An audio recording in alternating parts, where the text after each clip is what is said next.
Hey guys, we got a busy show coming up on Mavericks today as the offseason looms, but we have a little challenge going on within the Chat Sports walls. One person on a video on a different channel commented 48 separate times, a record on that channel. I want to beat that here on Mavericks Day. Which one of you can comment 49 or more times? You can just type 1, submit. 2, submit, all the way to 49 if you want. You can type MFFL 50 times, whatever you want.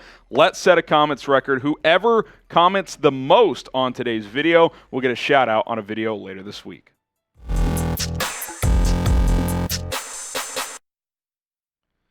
Welcome into Mavericks Today by Chat Sports. I am Harrison Graham. The tank rolls on in Dallas as the Mavs tried to win last night in Atlanta, but ultimately fell short in overtime as a Luka Doncic three-pointer did not go in a 132-130 loss. And look, you got to just embrace the tank at this point. Let's just call it what it is. You look at the current lottery odds for the Mavericks as they currently have the 10th worst record. This is kind of how it would break out. And remember, their pick is top 10 protected. Otherwise, it goes to New York. So they need to finish in the top 10 and not have a team 11 through 14 jump them. If they jump up to the 9th worst record, they are guaranteed to keep their pick. So let's just get that out of the way. But 3% for the number 1 pick, 3.3 for 2, 3.6 for 3, 4% for 4. Remember, the only place to jump them to the lottery is into that top 4.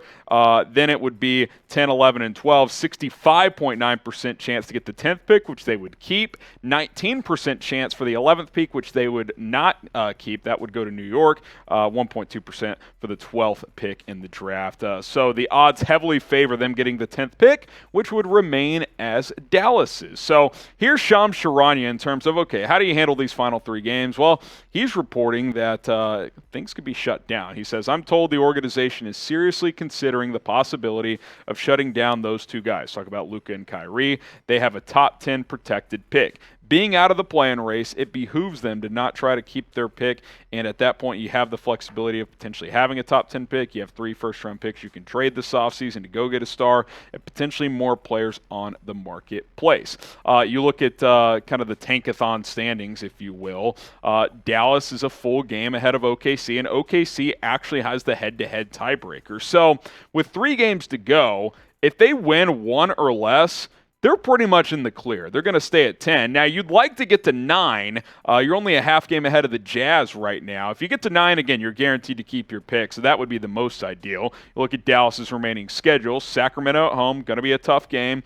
Bulls at home, Spurs at home. So they're all at home. It's somewhat manageable. I mean, this team could win 2 or 3, which is why maybe they do shut it down and they want to lower their chances of winning these games. The last couple in particular against Chicago and San Antonio, 2 not very good teams. Bulls have been playing a bit better, but we know the Spurs stink this year. That will be interesting. If they lose to Sacramento on Wednesday, I think they're done. I don't think they'll have any reason to even try to win the last 2. But if they do beat Sacramento, maybe there's some slight hope of sneaking into the play-in. But again, I'm in the camp of I'd rather keep the top 10 pick, and I do want to further explain that here in a second. But I do want to get your thoughts first. Will the Mavs keep their pick? Type Y for yes, type N for no. Get your votes in down in the comments. Pin comment Y for yes or N for no.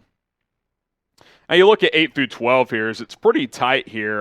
The Mavericks, I think, could technically get as high as the 9 seed, but again, they would still have to win 2 play-in games to get into a playoff series. The Thunder have not been playing great as of late, but to be honest, it's probably more valuable for them to get some play-in, playoff experience than the Mavericks at this point, a team that went to the conference finals last year. Jazz still lurking, but I don't think they're going to get into that top 10 either. The Thunder's games remaining, not easy, right? At Golden State, at Utah, at Memphis. So that's why I think there's some talks inside the building of, do we just shut it down? It's kind of a tricky one. So here are the 2 avenues to the play-in to actually get in. Mavs go 3-0, OKC goes 1-2. Or Mavs go 2-1, OKC goes 0-3. Now let me further explain, before we get to this next audience question, of a couple of things. Number 1, we had a talk in the office. I had a talk with one of my colleagues, and he was kind of not a fan that I'm in for tanking and that the Mavs are tanking. and he said, don't you think it's embarrassing? Yeah, it's embarrassing that this season has gone the way it has. This is not excusing the disaster of a year. I think a lot of people should be under fire for this. Jason Kidd, I have lost a ton of confidence in him as a head coach. I don't think he knows X's and O's well. Look at late game situations. I don't think he ever got a feel for the rotation. That's not good. Nico Harrison, roster construction stinks. You butchered the Jalen Brunson situation, which has obviously been a disaster. I don't blame him for taking a swing for Kyrie, trying to fix things on the fly, but things were a disaster before then. They've been a disaster after. The rest of this roster doesn't fit, so that's on Nico. Cuban holds responsibility. Luka holds responsibility. I don't think he's had a good attitude this year. He needs to grow up. I can't put a ton of this on Kyrie, to be honest. He hasn't been here that long, and there's really been no off-the-court issues that we know of. So, yes, the answer is this is absolutely embarrassing. But this is where we are, guys. This team is not going to make some magical run if they sneak into the play-in. I've been saying it for weeks. If you watch them play, they stink. It does not work. I think at this point, it's better to just get to the offseason, hit the reset button, try to figure things out. Oh, and by the way, get a top 10 pick in the process. I think that is the better outcome for this team at this point in time. So I did just want to explain to everyone where my thoughts are on that situation. Okay, what do you guys think? Will the Mavericks make the play-in? I don't think they will. Type P for play-in or type M for miss out. Again, I think it's much better for the franchise at this exact moment if they miss out. Let me know what you guys think. We'll continue to have you guys covered with several videos per week, especially as the offseason gets here. And listen, I'm going to give you my honest opinions, my takes, and if you guys enjoy those, go ahead and subscribe. Any news, rumors that are hot on the streets, we'll cover those as well. So hit that subscribe button, join the movement, trying to continue to grow this channel. Here's Kyrie Irving, what he's been talking about with the tough stretch here. He says, we've been losing some tough ones, emotionally draining, but at the same time, we're professionals. So I think the fun part of it is we still have a glimmer of hope, glimmer of light at the end of the tunnel, and where we can still sneak in. But at the same time, I'm at peace with just our effort with spurts throughout the games. We've just got to be able to finish better as a team. And look, I do think, like I kind of have joked around, yeah, the tank is rolling. I actually do think they're trying. I just don't think they're good. I mean, that quote kind of summarizes the season, right? Like they're just not a good team. Like the roster doesn't fit. You know, I applaud the effort to a certain extent to try and go get Kyrie to kind of save the season. But if you re-sign him and it turns into a long-term thing, like I still think that's probably the bigger reason of why you made that move. The pieces just didn't fit this year, guys. Kid couldn't figure it out. Maybe the personnel just wasn't good enough. Again, the Brunson thing was a disaster, so you've got that as well. And bottom line is this team couldn't win in crunch time. They've had a million chances to win some games. They really have. Outside of the miracle win in L.A. when Kleba hit the three a couple of weeks ago, and we thought that might be a turning point. Since then, have they won a game? I think maybe one. I mean, they've been a disaster in crunch time all season long, and there's no doubt that has cost this basketball team.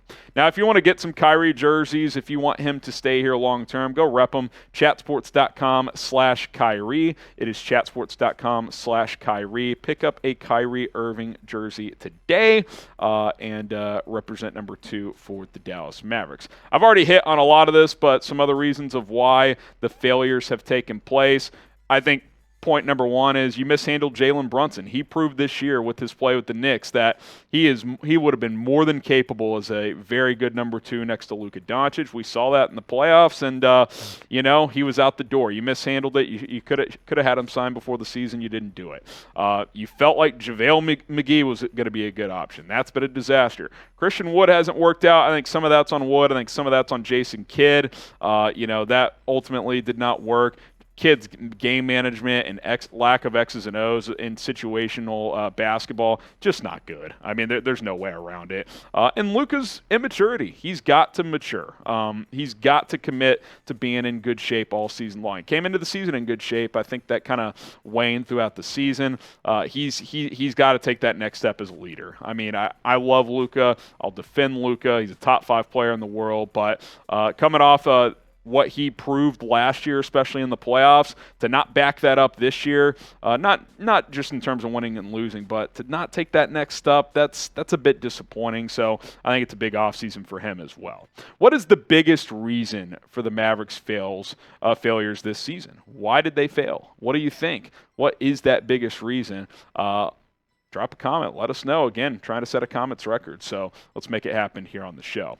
There is some fun stuff to talk about briefly here. Dirk Nowitzki, class of 2023. That was obvious that he was going to get enshrined. So Dirk's the GOAT. We know that. Maybe it's fitting that in a down season, the shine can now direct toward number 41. So shout out to Dirk Nowitzki.